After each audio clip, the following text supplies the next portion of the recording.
Our next presentation, as Professor Giovannoni said, is going to talk a bit about exercise. This is a very interesting presentation by Dr. Jens Bansi from Valens in Switzerland. And a lot of us think, well, what else can I do? What else can I, we want to change something and maybe not take another pill or another jab. There's going to be some information about neuroprotection and MS and neurotransmission chemicals and MS that can be moderated by exercise in a very positive way. So pay attention to this. I think it's brilliant, and I'll hand it over to you, Dr. Bansi.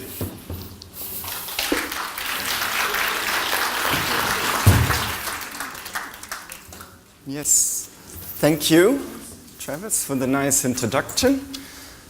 I come from Switzerland. I think you all know what Switzerland is. We're nicely in the center of Europe. The neighboring countries, way bigger than we are, just a full stop on the map. Germany, France, and Italy. And Switzerland is not only known for chocolate, but the mountains. And everywhere you go, you can see a mountain.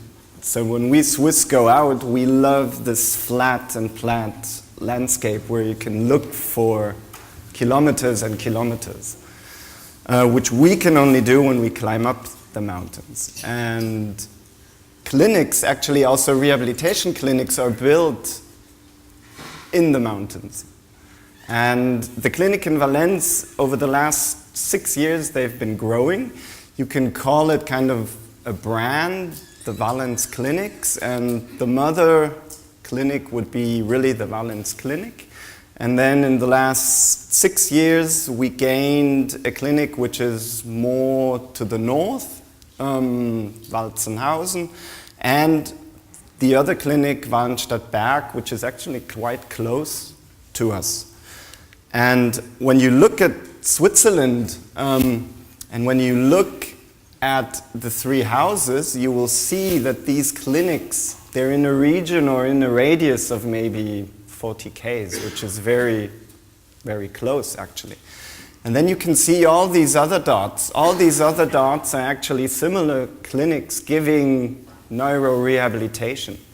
So in this small country, there is a huge distribution of rehabilitation. However, what you also can see is that there's a accumulation here more or less in the northern part, and especially here in the southwestern part and the western part, there are not so many clinics. We are here, and you can also see that here in the eastern region there's also not so many clinics, and these are the two main mountainous regions of the country. So the Matterhorn is around here, and St. Moritz is around here. Those are the two Zermatt and St. Moritz skiing resorts that you may know. Yeah. So we have actually remote areas, and we have areas where there's actually no problem of getting information, no problem of getting rehabilitation, no problem of getting all the answers solved. To kind of highlight and give you an appetizer, there's always good weather, of course, I have to say. In Switzerland, in winter, of course, there's always snow. So just by coming here, maybe when you're in a city, a bigger city, just because of the landscape, you get enriched. And just because of you change the place, you may have kind of a trigger that triggers maybe stuff going on in the brain. And then the moment you start moving through this enriched environment, these triggers become more intense, and then maybe moderate really disease-modifying approaches. Like maybe some general facts. So these three houses together, we generate 85,000 care days, which is in this small country quite an impact. These are only the neurological care days. You can also see that the Valens house generates approximately 50% of these care days, 40,000, and the other two houses, they generate 25%. So we are actually kind of the mother. And we are now trying, because there's this gap, the moment the patient comes to us, the insurances, they allow a patient to come yearly, on a yearly basis, for 3 to 5 weeks, depending on the insurance. And the moment he leaves our clinic and we discharge him, he goes back home, and then we just charge him into this black box. This black box is not highlighted as I am, but we have actually no clue what is going on. What we know is at some point when he goes home, he loses all the abilities that we were generating. And when we see him after 1 year, he has lost maybe 30, 40, or if it's even worse, it's 50% of all parameters that we were measuring. So there's a need that when the patient goes out of our clinic, that we take care of him. And now we're slowly starting to build up these outpatient centers, where at the moment we have 2 regional centers in major cities, where then with the same philosophies, with maybe even the same therapist, we can continue working out of the daily routine then, which is then really much of need. In 2016, so we were really remote. We built this bridge, so the old road was really going into this gorge, and it took almost a half an hour to get up to our place. And then in 2016, finally, we were able to bridge the valley, the bridging of this valley. So in the first part of the talk, I'll take you through the effects of exercise. However, exercise may be a bit too sportive. Just call it being active. I think that's maybe the better way. So what happens when we are active? What happens when we challenge ourselves? And in the second part, maybe then other training methods. Like what can I do? The most popular are cycling, resistance training, you know. We have to move the legs, we have to move the weights, which is not so maybe exciting. And there are so many other ways, just to give you some insight, maybe what also research is doing on these other methods. Now, when you go into these databases and you look at the clicks, and each click is then related to a study, you will see a huge increase of the amount of studies that are produced in the field that cover the topic exercise. And this is not only, the green line is MS, you can see it for the red line Parkinson, you can see it for epilepsy, you can see it for Alzheimer, you can see it for cancer, you can see it for stroke. The studies in cancer and stroke, they're even almost triple the amount of studies focusing exercise in the field of the neurodegenerative diseases. So the field, they never have one answer where they all say together yes, but exercise is one of those top 3 where everyone in the field says yes, it works. And when we all together say it works, then we really mean it works, like this nice mug of beer. So it's really working. It's really working, and we have the body of effects.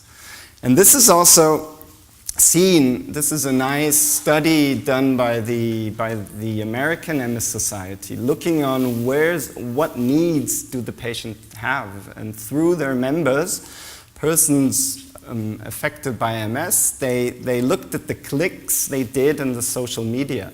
And they found out that you guys, you have enough information concerning the medicine. It's almost overloaded. But where there is maybe a gap and where the needs are in these alternative methods, such as diet, such as cannabis, and such as exercise. They would also be the top 3 that I would look for.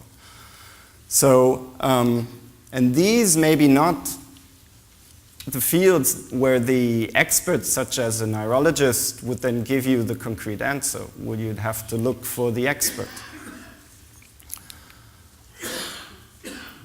And also, neurorehabilitation works. Also there, we can see full body of evidence. So this moving in an enriched environment will, in a way, impact our daily life. However, when we look at this black box, it has to be the opposite. It really has to be the opposite. And I don't want to blame you, because we healthy people in the research field, we call us the healthy controls. We also have to look at ourselves, because this inactivity is actually becoming more and more an underestimated risk factor. So just because we don't move appropriately, there's a vicious cycle, slowly starting to move and shifting us into a way where we, at least this fellow, he leaves the house. This fellow, he's stuck to the house, so he's in a way slowly starting to isolate himself, which is then on the other way then reducing the brain health, what we've just heard from Professor Gavin. So inactivity, what is really toxic is inactivity, and I can really point this out. This is really an issue, the comorbidities via inactivity. So the moment we stop moving, we shift the system into a state of chronic systemic inflammation, which then over time leads to chronic systemic neurodegeneration, then leading to all these are then well-known risk factors like diabetes, full body of cancers, cardiovascular diseases, depressive symptoms, and maybe the decline of cognition, the dementia. So we know that when we have one of these factors, we are in risk. But these are triggered through inactivation. So now we are looking for a blocking mechanism, and this is why I highlighted the training with this red circle. We want to block the state of chronic systemic inflammation. And via exercising, via being active, we have really this pragmatic way, a low-cost pragmatic way of blocking the stages. So I like this slide. These are the top 10 parts of what happens when I stop being active. So after 7 days, I can really measure the loss of my muscle strength. The loss of muscle strength is more impacted the fitter actually I am. And already after 7 days of not regularly putting up a load, a minimum load, I will lose approximately 20 to 30% of this muscular force. After 9 days, it becomes a bit more severe because I can already measure the downgoing of the cardiorespiratory fitness measured via the amount of oxygen that the system is able to take out of the air that goes in. Air has many particles. Oxygen then is one of them, and the ability to take out this oxygen, to suck it out, it's kind of the fuel, the gas, the benzene of the car is the oxygen for us. And this is then reduced after 9 days, a major parameter also of general health, by the way, and I like this one then. After 10 days, 2 weeks of not moving, I can already start measuring a decline, a cognitive decline. So if you measure the IQ, it goes down by approximately 10 to 15%. So really severe things happening just because I don't move. And when we remember the chronic systemic inflammation and chronic systemic neurodegeneration are actually part of the disease itself. So on the primary basis, we have a stages of inflammation and we have the neurodegeneration. And this cumulates. So from the secondary part, this cumulates. So keeping you guys active is really an issue. And now we are aware that at home, there are barriers, and the regular adherence to exercise doesn't work. So when you ask you guys what are the reasons actually for you not on a regular basis to move, the reasons are actually the same as the healthy controls would say. So number one is lack of time. We just don't have any time. Number two is actually I'm too tired. which I have 3 kids and I work daily. So when I come home, I'm actually really tired. I don't have time because I have to commute with my kids. And actually, at the third point, there's a reason due to the impairment itself. So actually, it's completely the same. But it's not something like there are too many barriers when I go into the center. It's nothing to do with that, or that there's the fatigue, that there are maybe other symptoms, just general causes. And actually, these general causes I can easily solve. Somewhere I can find the place, and I can, through this self-monitoring, I can just place the markers of exercise, just like I set the marker of brushing my teeth. So very pragmatic. And this brain health, the time of this brain health, time is health. This was a breaking study. This is a healthy aging population, and you can see just because you get older, the brain, the reserve of the brain starts to degenerate. And this is really a ravage of time that we are all facing. That's how it is. However, it's the same sample. The group of Ericsson trained the sample. And the greater the line, the more you go on the ordinate to the right, the higher the level of the cardiorespiratory fitness. And the level of cardiorespiratory fitness being around 25 to 30 milliliters, it's not a sporting elite athlete. It's just a normal level, really a normal level, led to an increase of this hippocampus volume. The hippocampus is really an important volume for long life learning, for motor learning. All this learning is performed in the hippocampus. So you lose this volume just because you get older, but you can increase this volume via exercising. So something is going on. Something is going on, and this increase of the volume is triggered by various factors that are expressed then via exercise. And one of them, which is being highlighted in the field of research, is a protein. It's called the brain-derived neurotrophic factor, which is essential for this regenerating of the conductivity of the synaptic connections, just because you exercise. And at the end of the day, you can really say that this regularly moving activation, training supports this plasticity. However, you have to be honest, there are some drawbacks. If you look at here, this study, I'm aware that the screen is a bit blurry or very blurry. Here's the time scale. So the study was performed between 5 and 12 weeks. So you can see an incline of this factor after approximately 5 to 8 weeks. And then there's a significant decline after 10, and then it stays almost even after 12 weeks. So you can say now, okay, Dr. Bansi, you see your patients, you were saying 3 to 5 weeks, so you see them here. Then you discharge them, and then even if they would be continuing the training, there may be a decline in this factor. It can be. There was also methodological issues that the authors didn't properly say what they were doing, but it is really correct that we actually don't know. There may be something, but I, on the other hand, would subjectively say it's always better to keep moving, and you will always keep the brain enriched.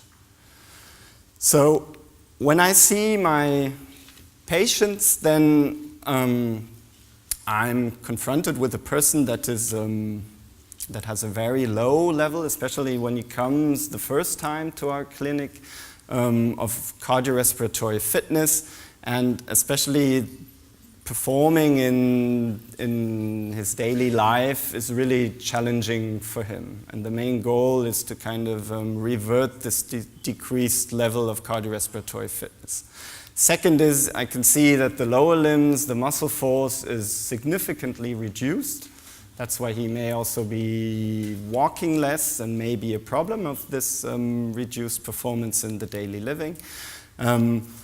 This then evolving in an emotional way, and at the end of the day, just a decrease in health-related quality of life. And this is a nice fellow, and all these parameters that I assessed are kind of then put in to him. This is a person with an EDSS of 6. He does have a wheelchair. He can stand up and he can walk a couple of steps. If you could please let the video run.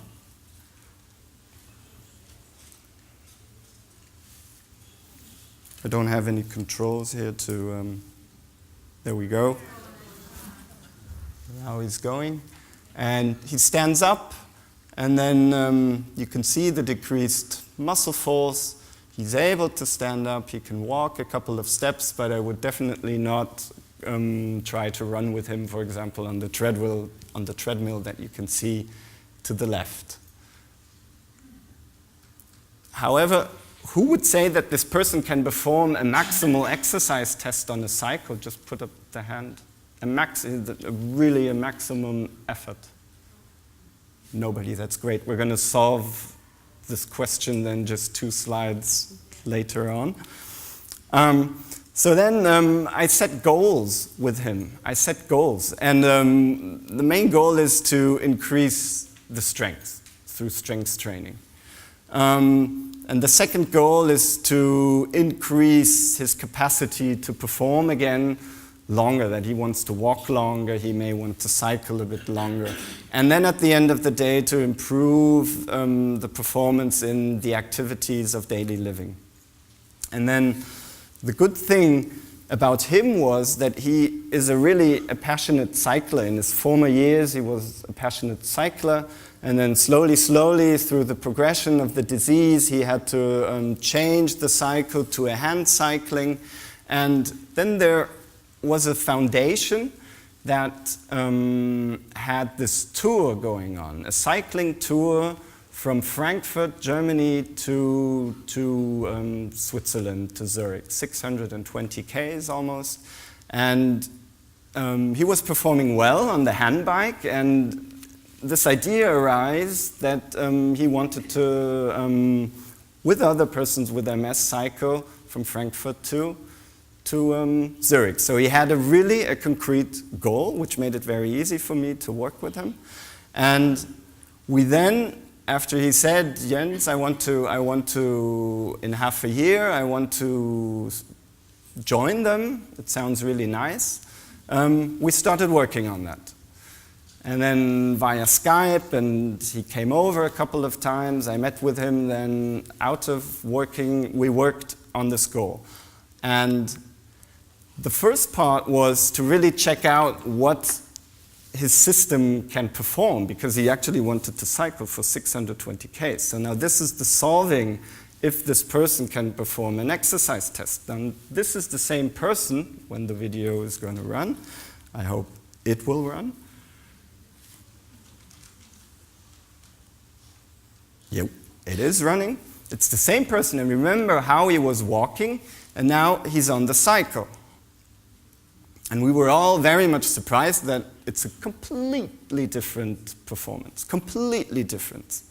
So 80 rounds per minute, he's reaching a threshold, a very important threshold for the training, which is then really nice when you reach this, because then you can really adapt the training. So you can see on the monitor now, he has a heartbeat of 148, 70 to 80 rounds per minute, and now reaching this threshold of oxygen intake of 85%, of which you can, for the training, you can really nicely let him train with a heart rate monitor.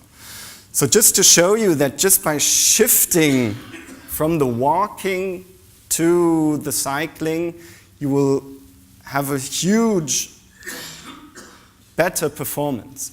And at the end of the day, here you can see him on his handbike, he actually managed to perform the tour. So I followed him up over 6 months on 3 times a week. I subscribed training sessions, 20 to 30 minutes cycling, 45 minutes of resistance training, and then he managed to cycle, and we got this in as a little poster because the scientific follow-up, it wasn't like that great to be published in a journal, but however, it was a poster. Another fellow joined then with 4.5, that's the one here in front. He was even able to cycle. And these two then joined on the tour, and at the end of the day, they were completely happy that they managed. And the tour is running since 2014 every year, and he's still joining. So this tour, it was called Crossing Boundaries. So this goal, Crossing Boundaries, doesn't have to be a cycling tour. It can be maybe when you were dancing, tango dancing. It can be the goal to perform again in a dancing class. It can be maybe another person wanted to rock climb, or in Switzerland where there's snow, they ski, or they cross-country ski, or they ice skate. Whatever it is, it doesn't matter. But the moment you have a concrete goal, we, the experts, can really work on it. And the more you tell us what you want, the more we can precisely then condense the training into your need. So this interaction is really, really important. And you can see that you are able to challenge yourself. And I am aware that a person that is more severe affected, that can't stand up really properly, but then the challenge is to get him up right out of the wheelchair. So it has to be individually tailored, and that is really important, that it is individually tailored. And it can only be individually tailored when you interact with the expert. So he has the knowledge, and he has so much of knowledge, and the moment you tell him, yes, I would like to do this, then he can condense it to your need. And was he able to walk better when he was finished with that training? Maybe I would say on an objective, long-term, no. So he was with EDSS 6, you won't really change. This is maybe the symptomatic disease where Professor Galvin was talking about. So you kind of impact the symptoms.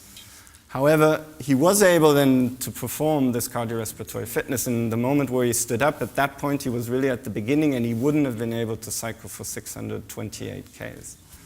Yeah. What way was he afterwards then? Was he very tired? No. Of course he's tired, but it's temporarily. So yeah, he has then symptom exacerbations maybe. Also, you can see that he won't be able to walk for 4 steps.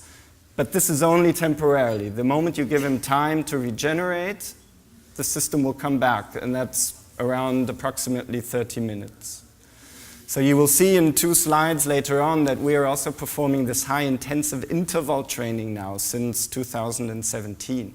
And there it is a really highly impact. So this was 85%, and now we're trying to train with 90 to 100%, so almost really all out. And then after that, exacerbations get even worse. And the longest I had in my 15-year career in Valens was 12 hours, so it was an overnight exacerbation, but that's really rare. Normally it's 30 minutes. And that's important, that these exacerbations, they are temporarily. And of course you feel exhausted. Everyone is going to feel exhausted the moment you challenge yourself, but it's temporarily. Do you believe in the remapping of the brain? It's not an argument. Do you believe in the remapping of the brain where you can do something? Yeah, so this remapping, this plasticity, Remapping the brain, absolutely. that you can talk yourself through a lot of positive. Oh, sorry, Mike, that's okay. I've asked you, it's okay. Sorry. Yeah, so the brain is really plastic. The brain remaps changes. And can be taught other muscles compensate?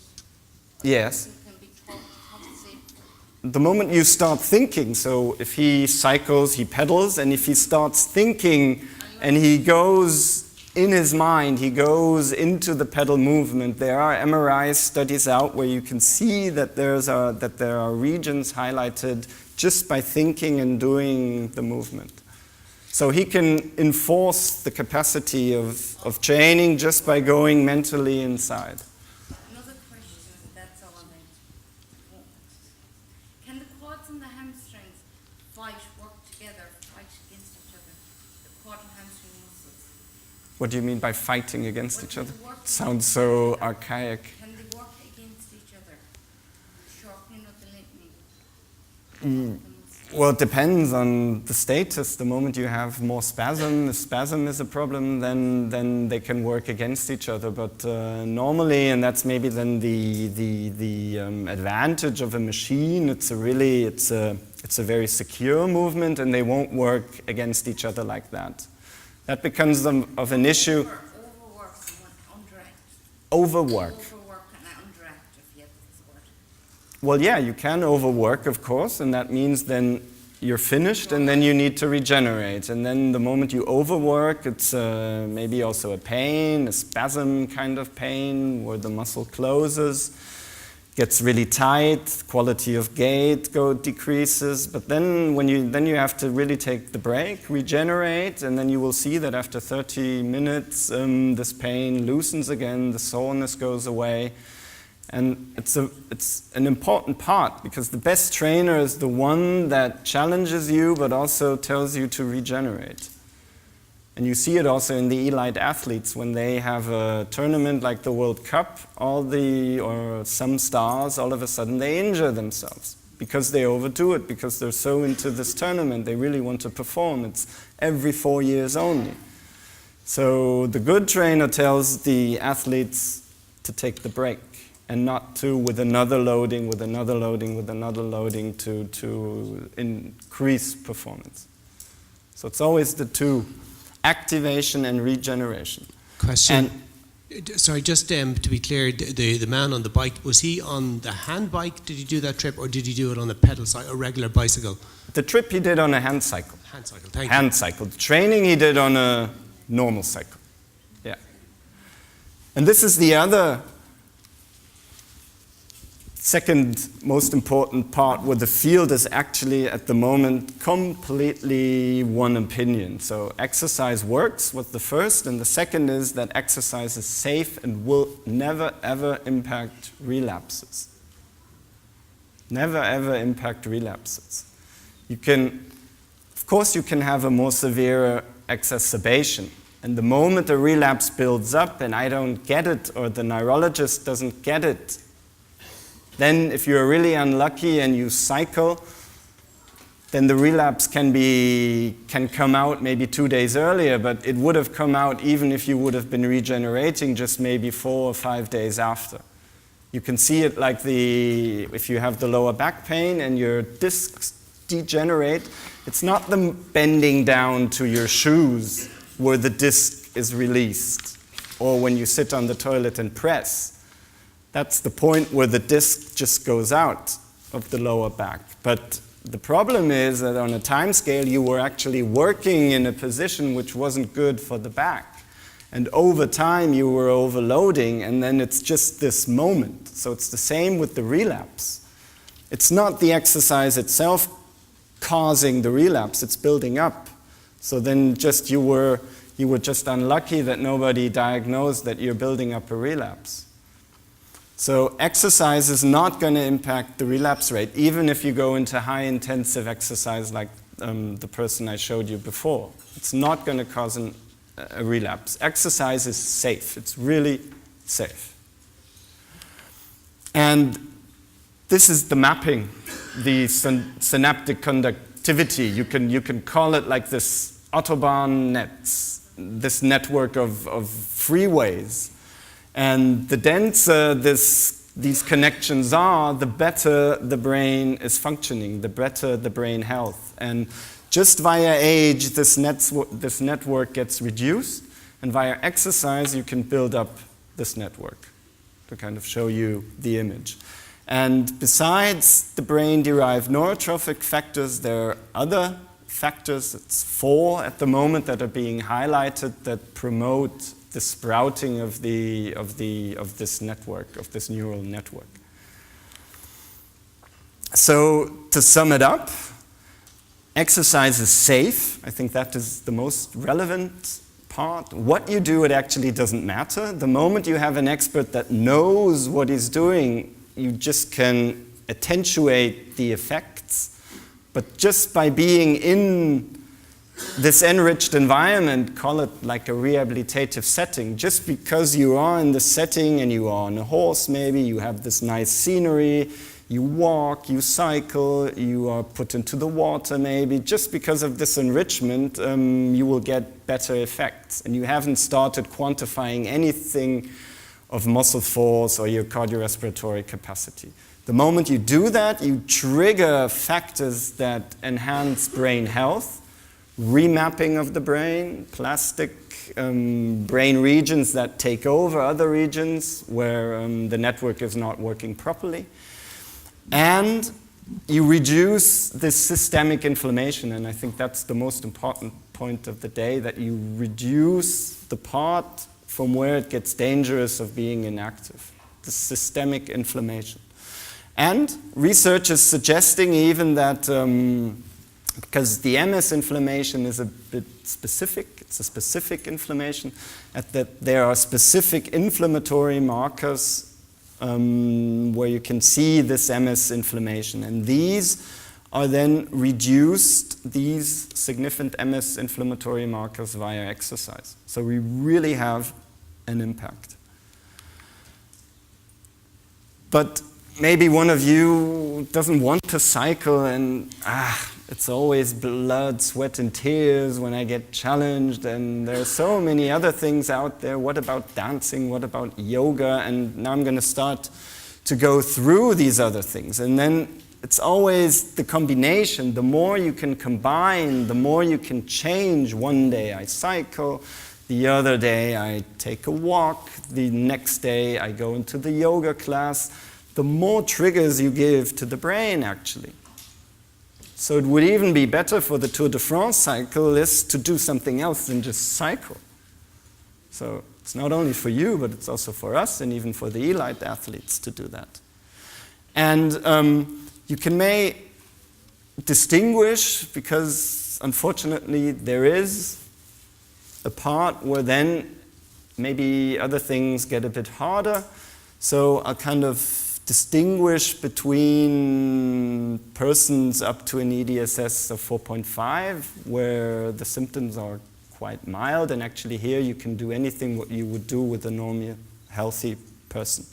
And then from 5 upward, the symptoms, they start getting a bit more severe, and then you have to watch a bit out, and then maybe the former things wouldn't fit too much and would on the time scale just overdo it. So then there are other things happening. So luckily, or hopefully, this video is also going to work. I was on a good flow with the videos. It's always, as a Mac user, shifting to, So this is like a normal person from EDSS 1 to 4, so she can walk. However, you can slightly see there's a little loss of quality of gait, but actually it's not too severe, and with her you could easily also go on the treadmill. So all the patients, they gave the consent that I can film, that I can show the videos, and don't have to be highlighted, so they gave that consent in all the upcoming videos. So with these people, you can challenge them. And this was an article published 2017. I was talking about that already. These acute, short exercise bouts, really where you go all out. At the end, you're really exhausted, and the idea of doing one more round of pedaling is not really, no, I don't want to do that. And 30%, they even needed to lie down on a bed. And we really had a great impact on cognition, and we had a greater impact on the reduction of these immune or these inflammatory, MS-specific inflammatory markers. And it gave us, not only in the scientific community, but this is the major newspaper, the Neue Zürcher Zeitung, maybe one of you knew it.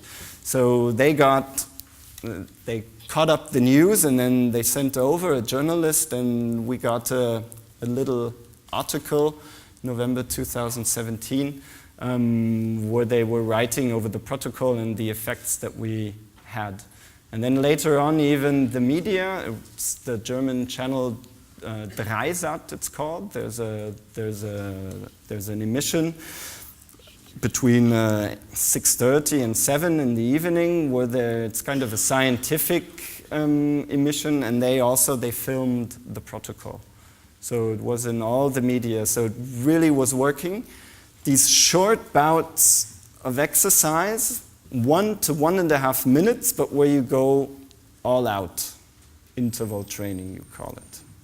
And it was, on one hand, it was really well tolerated compared to the normal training that we perform, where you cycle 20 to 30 minutes continuously, which was then, it's always monotone and it's boring, and you sit, although you sit in front of a nice scenery, still you always know that you have to go for another 10 to 15 minutes. So it's always a bit that you do something, but you don't have the impression, because the doses is a bit lower, 70%, the aerobic capacity, you always have the feeling you could go on for ages.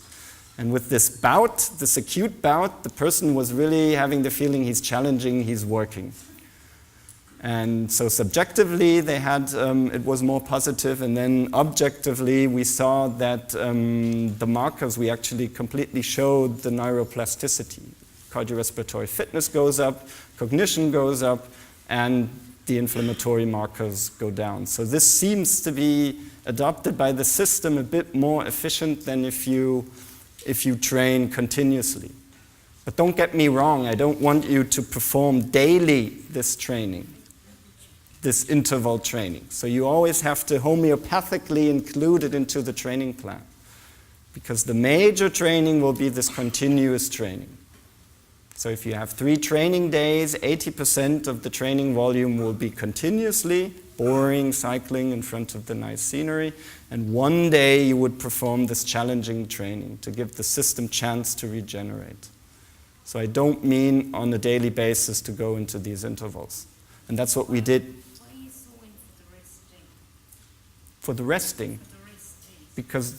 Because rest is so important. The system doesn't adapt while putting on another load. The system adapts during regeneration.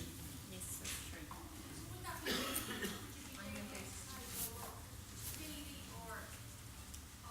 I would say 3 times a week. 3 times a week. Challenging training. Yeah. These were the results we go through, and then balance. We were hearing a nice talk yesterday on balance, getting the balance right. And these are very nice and pragmatic ways of how you can challenge yourself in front of the TV. Pragmatic ways. Here it's even more pragmatic. Let's see if my flow continues. Nah. Is it? Seems, well, you would see he's pumping up the boat. Here the fellow, he starts, flow, he crosses kind of a line. So little pragmatic things, you can just take a line. You could, the progression would be to jump over the line. Do a jumping. Help. Huh? You see? It's Irish dance.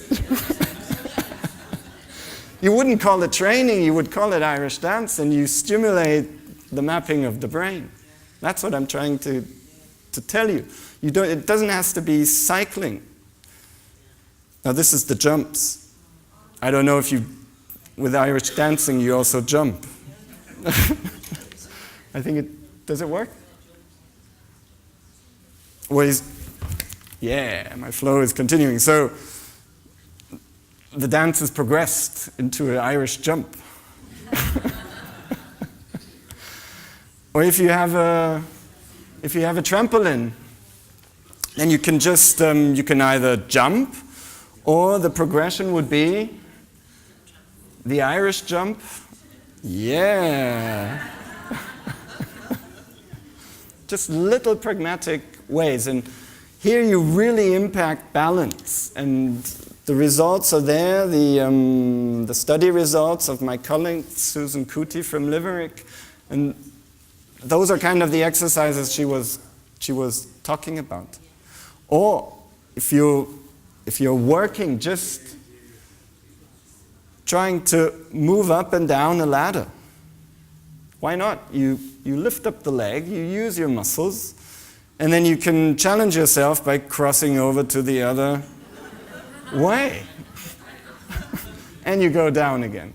So there's so many ways of challenging and trying to progress, and where you don't know at the moment that you're training actually, but it's such a trigger for the brain.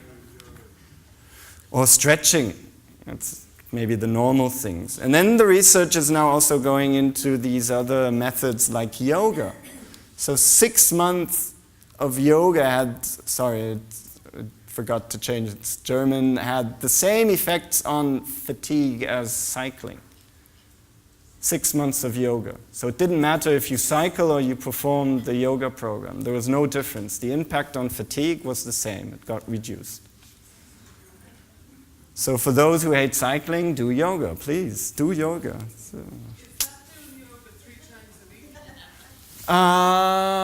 They did it over 6 months, I think twice a week, if I get it right. But the more often you do it, the better it is. And don't stop after 6 months. That was just because financing stopped, so you have to do it on a lifelong basis. Kickboxing. Kickboxing, 3 days per week for 5 weeks, significant impact on the quality of gait. Significant impact. However, you have to be a bit careful, 15 people. But still, it's an approach. It's an approach that this other therapy besides resistance training works. And even then also on balance. Climbing. We also have this climbing wall in the clinic. It's a complete other way of performing resistance training, really. And the patient, if we work on the machine, he always goes, "Come on, Mr. Bansi, it's so boring to move this." And then he goes, and you can see different colors, so you can kind of progress. The difference in the color is then the challenging of the route. So you can either, the most easiest is to say you don't watch out for the colors, just go the way that you like. That's the easiest way up. Or you then say, okay, only use the yellow ones for hands and feet. And then you really start using the whole core body stability and muscle force. And then the same patient who was really annoyed and not really putting effort into it, he climbs up the hardest route. And he has, all of a sudden, he uses muscle strength that I never saw on the machine. And just to ring the bell and to write himself into the summit book. So, and then one day, it's not really much, but significantly impacted on the maximum voluntary contraction. Just by one day. One day is actually nothing. So the moment the person would go on a regularity basis, you would even more highly significantly impact the muscle strength. And you don't know that you're training, whereas on the resistance training, you always have to go into this fitness center, and you have the other healthy, sweaty controls next to you, and it's just a pain. I can understand, actually. But you need it. I'm also into mountain running. I need the strength. And over winter, it's such a depressive, then you always have to sit on the machine. But you need it for the competition. You need the strength. I need the strength. Otherwise, if I run 2,000 meter downhill, I would trip and fall and injure myself if I don't have the strength. So I need the strength. But also I have to really, really, really motivate myself. Because I really can understand that it's not really the things you want to do. But the system needs it, and the comorbidities, they're so relevant. We heard it in the talk before, you hear it now. The secondary aspect, it's so dangerous to brain health. Swimming, wonderful. You change the media. There's a complete different impact of gravitation in the pool. And the moment you start changing the water depth, you impact it even more. And there's such a huge variety and aspects of ways in moving. Cycling is even coming up. So you reduce your body weight, which is really good. The deeper you are in the water, the less body weight they have and the less gravity you get. And the higher is the pressure. So the water pressure starts to compress and shifts blood from the periphery, from the veins back into the heart. So there's around 700 milliliters of blood just if you lie in the water or stand in the deep water, neck deep, coming back into your heart. So you significantly increase the heart volume, which is accompanied by an increase of pressure on the heart. And this releases then all sorts of nice, good guys, parameters, that start making this feeling of well-being. So there's serotonin, emotional parameters released, and also the neurotrophic factors. There's a video down here on the left corner where you can see what you can do. Also challenge the patients in the water, so you can make them turn.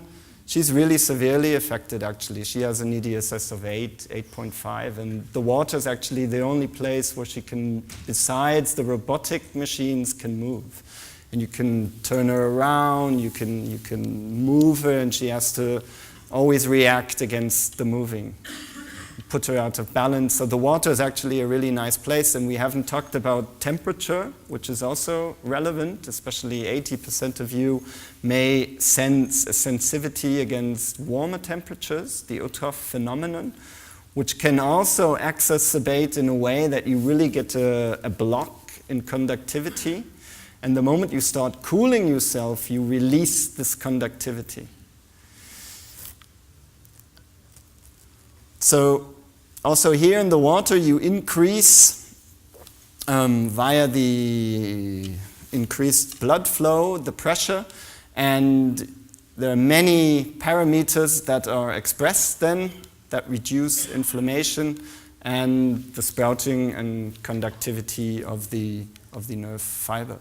So it really doesn't matter, and keep on going. It doesn't matter if it's rainy, if it's gray. Of course, I'm aware that in Switzerland, it's always a nice place to be. I know if it's snowing, it's just nicer to go outside than if it's drizzly, foggy, and it's depressed.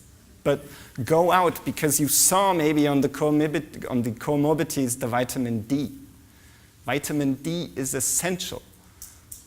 And you synthesize vitamin D through the sunlight. Melatonin, serotonin. Serotonin, you know, for the emotions. Melatonin, a really, really relevant marker for the change of day and night rhythm, sleep.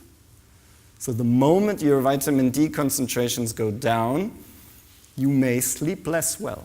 You may feel a bit emotional and psych, because you reduce through these levels parallelly, melatonin goes down and serotonin goes down. So the moment you keep on going, you're outside, and even if it's overcast, the impact of this light will be significantly higher than any light where you can get artificially. So really, really, it's essential to go outside. So sum it up, it is really an underestimated risk to be inactive. Do it on an everyday basis, that's always the best. Do it on a regularly basis, season through. And it's safe. And challenge yourself, because otherwise it gets boring. And what gets boring, you have another excuse not to do it. It's the same with me. If something that's boring like the resistance training, I really try to avoid it. So challenge yourself. There's so many ways of challenging. And ask the expert, the therapist, to challenge yourself. She'll have a whole body of exercises to tell to you. But I haven't been talking about the most severe parts of the disease. So what can you do here? I mean, I live and work in a place where we always have a machine to solve the problem. So this would be one of the nice machines. Luckily, the video flow continues. Could you put on the video on the left? This one here. You can see the fellow, he comes with his wheelchair. It's a motor-supported kind of cycling. You can turn off the motor. He could be able to cycle on his own even. But he's in a way affected that it's too hard for him, even without loading, to cycle. So the motor nicely moves the limbs. So this would be a Pragmatic machine. It costs around, I think it's 1,500 euro the machine. So there comes the financial aspect. In Switzerland, we always have the insurance that you can contact and kind of bargain out if they don't want to pay the full slot, that you say, okay, please at least cover 60% and I will cover the 40%. And you can always find a way of doing it. Depending on the income and the status, then you also have governmental parts coming in, and there's always actually a net kind of solving the solution. It may take a bit longer, but at the end of the day, I'd say 95% of the patients, when they are patient being not stressed by the government, and they, on the time scale, continuously ask, then at the end of the day, they get it.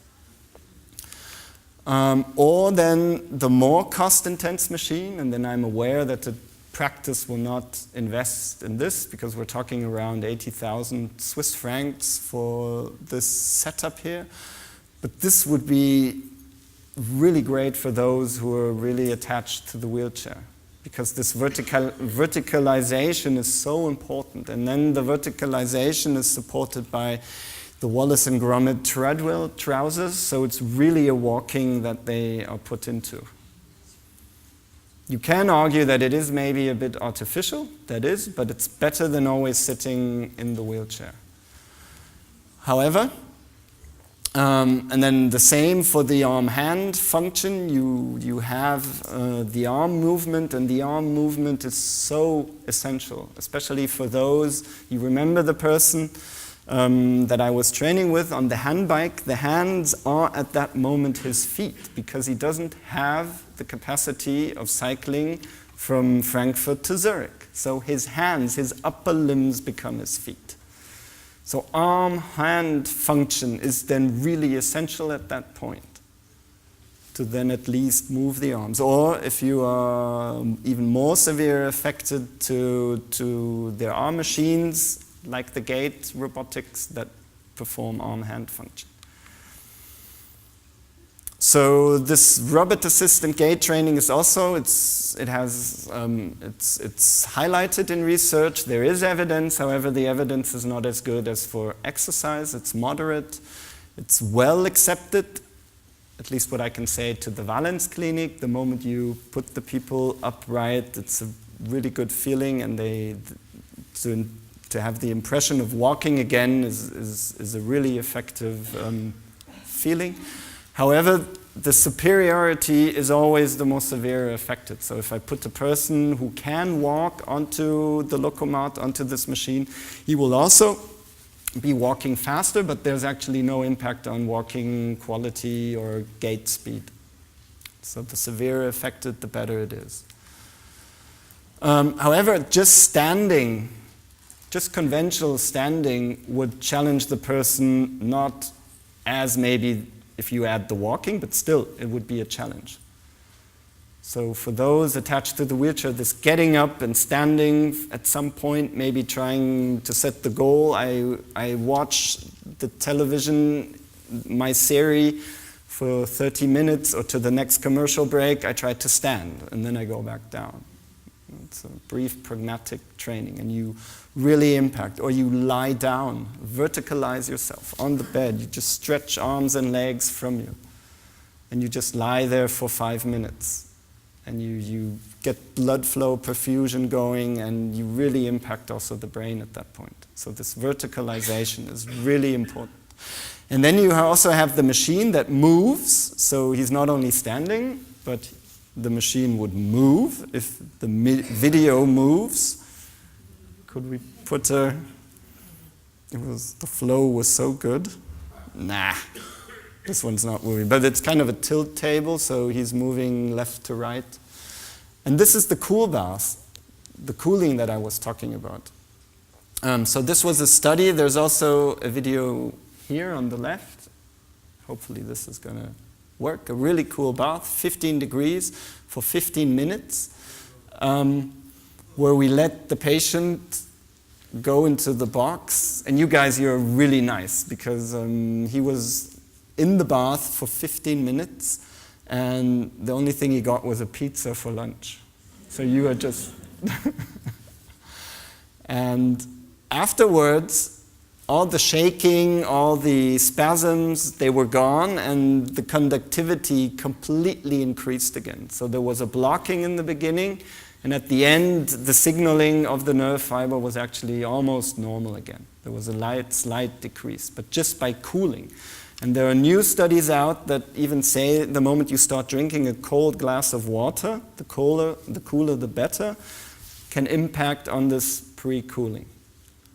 You have the nice sea here, so a bath, early morning bath, crack of dawn, 7 o'clock, you go into the Atlantic, perfect. Pre-cool, and then you're set for the day.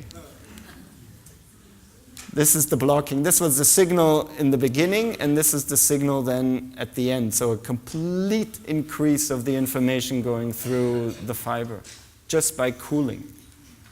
And maybe then for the summertime, if you can shower, if you can give yourself a cold shower, would not be a bad idea before you go into the city shopping. And afterwards, cool yourself down again.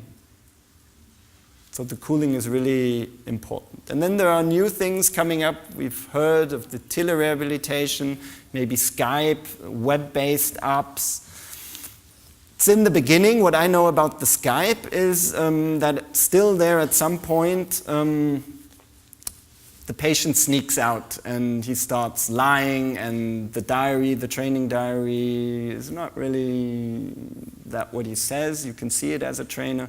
And the superior, it's really superior if you always have the supervised training. So the moment you get the trainer, it will be always better than if the trainer follows you up via Skype. The apps, they're in the beginning, so there are only feasibility studies out. They are very feasibility and may be a pragmatic way of self-monitoring and seeing what you guys are doing. Hippotherapy, horseback riding, for those under you who like horseback riding, this is just an image, no video.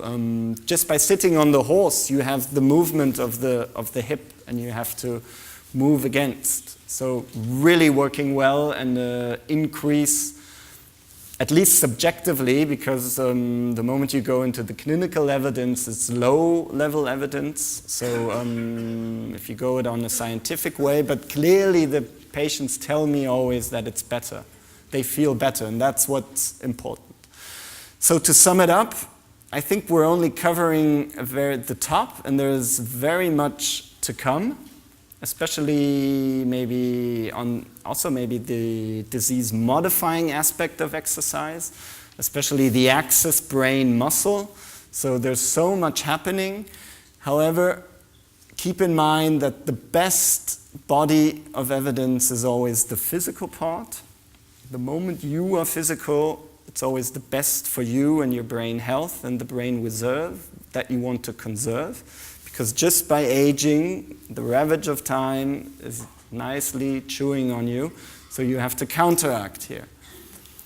There are novel things out in the field, however, we have to put these in brackets, and I think the most relevant take-home message is that what you do, it actually doesn't matter, but what matters is that you are active. So activity matters. That's probably the perfect way to conclude. And without my team and without the external collaborators from Denmark and from London, the UK, this talk wouldn't have been possible with the information I can give, and that we continuously try to evolve and push the field forward, because it's so essential.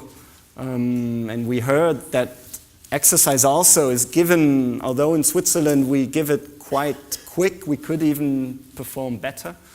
And so at some point maybe that we can do as the rheumatologists to kind of cure all these symptoms better.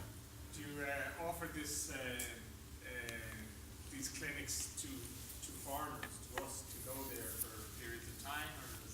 Yeah, the problem is you'd have to pay. And Switzerland is a damn costly country. Sorry for the expression, I have to be honest. It's very scientific and it's very impressive, but we're in Ireland. And it should be in Ireland. You're in Ireland, but I think this was just kind of to support the message, the general message of activity matters. So you always have to see it that.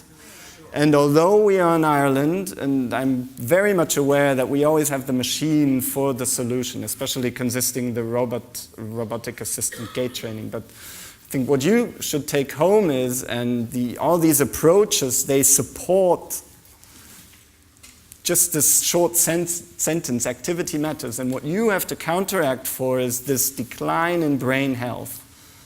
And brain health is the aspect that matters. We heard it before. It's quality of life is standing and use it or lose it. I mean, if you don't have the brain health, then you lose on every level. You lose the ability to move, and you have to you don't want to highlight the disability, but the ability of performing something. And I think that is the key message, and that's anywhere where we are. We're going to hold up just a moment on the Q&A. If you'll raise your hand, we will move around with microphones because we want to capture your questions to go on the web stream because people around the world want to hear your questions and the answers. Thanks very much. What research has been done to maintain the motivation for somebody with multiple sclerosis? 2 or 3 weeks of intensive training at a clinic is one thing, but has any research been done in the long-term motivation? It's no good just saying you have to want to do it. Yeah, of course, that's always the easy part, especially for me as the healthy person telling you to be motivated. It is a problem that there are not many long-term studies out. There's one 6-month study out, and I think that is the longest, which has been performed in 2004. So I think one problem of the research field is this lack of follow-up. But to kind of excuse also in a way the research field, research is always due and cut down to funding. And especially in Switzerland, the ethical considerations, they're really tight. So if I want to follow up someone over 6 to 8 months, I would have to provide insurance, which is then, if something is performed out of a daily routine insurance stay, it is actually then very cost intense. And self-efficacy is highlighted in the research, self-motivation, and the moment you have the motivation, then it works even better.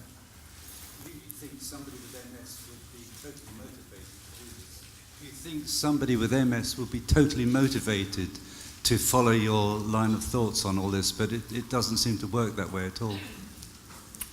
Well, there must be another reason. There must be a background reason to this that could be investigated.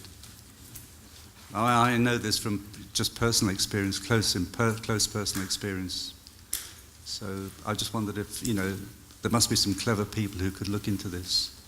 Yeah, well, the field is looking into it. I mean, it is the iceberg. We're at the beginning. So the moment I exited, for example, the university, when I came out, one was told not to challenge the person with MS. So that was 20 years back. So there's been a complete change. The persons were told to rest and not move and not be active. So in these 20 years, the field has completely changed to where we are here, that we start challenging, that we start moving, and I'm very much aware that we're at the beginning. It's an iceberg. We've only looked at the top. It's down to the information that we give, that we counsel you, that we motivate you, and what I can see in our clinic, I can only speak of the daily routine that I see, is especially in the first stage, that the person coming to us who is then put into the stay and he has the feeling of giving or being put into the stay from 0 to 100, that he gains confidence. And this gain of confidence into his structure releases then the motivation of keeping up the training. Can I ask a question? Yeah. I was just wondering about functional electrical stimulation. Have you had any experience of that, and do you think that's of any benefit? Well, it is, of course, of benefit. There is moderate evidence in the field of the stimulation. We also use it, so it is one way of treating the symptoms. But if you only use it, if you only use the electrostimulation without accompanying it with active training, the effects will not be as good. So it's always to add it up on to the normal training. So you only see it as really a symptomatic thing unless you have an exercise routine on top of it. Yeah, so you need,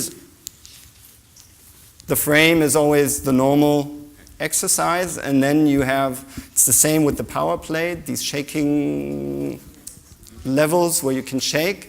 So if you only look at the shaking, you're not going to have the same effects if you accompany it with the training. Then you get significant effects. How would you construct a program down here? How would you construct a program at home, without access to the clinic, to create an exercise program for somebody with severe MS, like me, get out of the wheelchair, exercise? How would you recommend best going about that? I think the first part is kind of to create a diary that you are in charge, and that you kind of see it like the battery of the mobile phone, which is loaded, and where slowly the percentage of the loading goes down. So it's important to know where your activity goes, and when you perform the activity, how much, how long, and at what intensity did you do it, and were there any symptoms that exacerbated, or was it a good training, that you kind of do the diary. And then the more you can leave your surrounding, the better it is, because the more flexible you are. If you can join the park run, if you can't do the park run, then call it a park walk. If you can walk, if you have a pool, a facility in some way, then you can go to the pool and you can swim. So be flexible. I mean, it doesn't matter what you do, and just try to do it. Then we have the other exercises that maybe one person wants to do yoga. You include a yoga, a stretching, a flexibility program where you stretch, where you flex, and then you do maybe the active walking part, or cycling, or running part. You do it one time in the morning, and maybe if you have the capacity, if you feel not so tired, you do a second part in the evening, so that you have a half an hour in the morning, half an hour in the evening, and you sum it up to 1 hour of really activeness. And then you have maybe another half an hour of these flexible yoga exercising. We're going to take one more question. Sorry, no, I just want to say thank you. You're very impressive. This is an easy question for you. I can't pronounce actually the really deep muscle. It begins with T in the actual core, real in behind. What's good for it, and what would you say for it? I didn't get the first part of the... Right, there's a T muscle in our core. It begins with TRFE. For a core, to use the core. T muscle, core muscle. What is a very good exercise for that? For the core muscle, the best exercise going in deep to the spine. Beginning with T. You do know it, I just can't pronounce the name. Yeah. Now I got it. Yeah, well, just lie down and you lift the arms and the legs. Lie down on the stomach. Flat and up. And then you try to lift. If you can lift arms and legs, it's best. And tighten core. Tighten. Well, I core the tummy, the abdominals. Yeah. Yeah, okay, thank you. All right, Dr. Bansi, we're going to have to leave it there. I know we could go all day, I'm sure. Thank you so very much. Thank you. And here's a little gift for you to take back to Switzerland. Sure. So thank you again very much. Something tells me that we'll have the likes of Dr. Bansi back from Switzerland again, or maybe some of us will go over there.